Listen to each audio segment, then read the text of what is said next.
My friends, आज हम इस वीडियो में बात करेंगे म्यू के बारे में।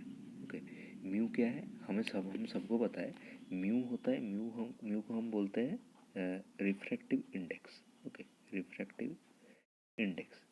तो ये म्यू क्या है, किस तरह का होता है, इसका कैलकुलेशन कैसा होता है, उसके बारे में हम आज डिस्कस करेंगे। ओके, तो म्यू जो है, म्यू आपका दो तरीका का होता है। एक होता है एब्सोल्यूट रिफ्रैक्टिव इंडेक्स, जो होता है विद रिस्पेक्ट टू ईआर या वैका, और एक होता है रिलेटिव रिफ्रैक्टिव इंडेक्स, जो होता है with respect to another medium. Okay, तो हम एक एक करके इन सब के बारे में डिस्कस करेंगे। जैसे हम कह रहे हैं, पहले ले रहे हैं एब्सोल्यूट रिफ्रैक्टिव इंडेक्स, जो कह रहे हैं विद रिस्पेक्ट टू ईयर और वैका। ये क्या होता है? समझिए कि ये मैंने एक इंटरफेस लिया है और ये आपका नॉर्मल है। ओके, तो यहाँ पर क्या हो रहा है, जब समझिए कि एक रे, यहाँ पर एक रे आके ऐसे गिर रहा है। ओके, आई एंगल पे गिर रहा है और ये यहाँ पर इस एंगल से चला जा रहा है। ठीक है, आर एंगल से चला जा रहा है रे। ओके, तो ये आर एंगल से अगर चला जा रहा है रे, तो यहाँ पर मैंने इसको ए आर या वैक्यूम लिया। इसको ए आर का refractive index mu equal to 1 है, और ये जो अनदर मीडियम है इसका रिफ्रैक्टिव इंडेक्स मैं ले रहा हूँ म्यू। ठीक है, म्यू ले रहा हूँ। पहले इसको समझिए, म्यू मैं ले रहा हूँ इसको रिफ्रैक्टिव इंडेक्स को। तो यहाँ पर जो है, ये जो म्यू है, ये म्यू किसके रिस्पेक्ट में मैं ले रहा हूँ? ये म्यू मैं ले रहा हूँ ईआर के रिस्पेक्ट में। ठीक है, ईआर या वैक्यूम के रिस्पेक्ट में, मतलब समझिए कि इस मीडियम का नाम मैं एल दे रहा हूँ। ओके, तो इस मीडियम का मैंने म्यू का नाम म्यू एल दिया। तो ये जो म्यू एल है, ये म्यू एल को हम एक्चुअली इस तरह से लिख सकते हैं कि ए म्यू एल, मतलब refractive index of medium L with respect to air और वैक्यूम।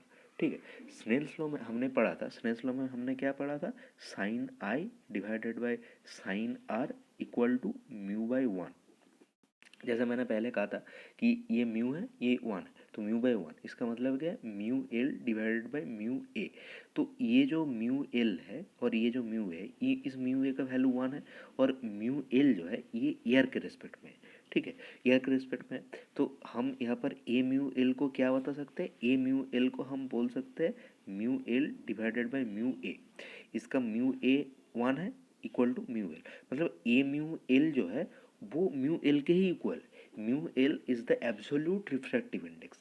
ओके, तो ये ईआर के रेस्पेक्ट में, ईआर के रेस्पेक्ट में कितना हो, समझिए मैंने कहा कि म्यू एल इक्वल टू 2.5। ठीक है, ये एक इमेजिनरी वैल्यू में रहे, ऐसा कोई वैल्यू हो सकता है, बट मैं इसको एक इमेजिनरी वैल्यू ले रहा हूँ। ठीक है, तो 2.5, इसका मतलब क्या है?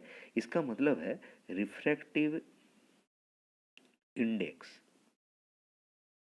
Of medium l is 2.5 with respect to air और vacuum।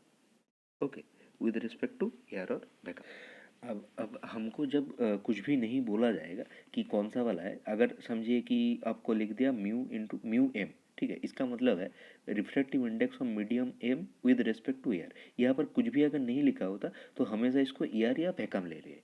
एयर का refractive index nearly equal to 1 होता है। ठीक है, अब हम आते हैं रिलेटिव रिफ्रैक्टिव इंडेक्स पे। रिलेटिव रिफ्रैक्टिव इंडेक्स क्या होता है? हम एक केस लेते हैं, समझिए कि ये एक है और क्या हो रहा है कि यहाँ से आकर यहाँ पर चला जा रहा है। ठीक है, इसका म्यू वन है, इसका म्यू टू है। ठीक है, तो ये जो म्यू वन और म्यू टू मैं ले रहा हूँ, ये mu one mu two air के रिस्पेक्ट में है। ठीक है, रिलेटिव रिफ्रैक्टिव इंडेक्स मतलब क्या होता है? आपको एक रिफ्रैक्टिव इंडेक्स दिया जाएगा, समझिए आपका रिफ्रैक्टिव इंडेक्स दिया 1.32। ठीक है, ये जो रिफ्रैक्टिव इंडेक्स है, बोला कि ये रिफ्रैक्टिव इंडेक्स ग्लास का है विद रिस्पेक्ट टू वाटर। ये मैंने इमेजिनरी लिया है, ऐसा कोई वैल्यू खोजने मत जाना। ठीक है, आपको नहीं मिलेगा और गलत सभी होगा। मैं इसको एक इमेजिनरी वैल्यू ले रहा हूँ कि 1.32 जो है, ये बोल रहे हैं कि refractive index of glass with respect to water 1.32 है। ठीक है, तो हम इसको कैसे लिखेंगे? समझिए मैंने कहा with respect to water, refractive index of glass with respect to water. ठीक है, तो refractive index of glass with respect to water. ठीक है, इसको हम लिख सकते हैं mu glass divided by mu water. ये इसको जो मैंने लिखा, ये एब्सोल्यूट रिफ्रैक्टिव इंडेक्स है विथ रिस्पेक्ट टू एयर है। तो W mu G equal to होगा mu G divided by mu W. ऐसा मैंने क्यों लिखा? ऐसा मैंने इसलिए लिखा, अब स्नेल्स लॉ काम आएगा यहाँ पर।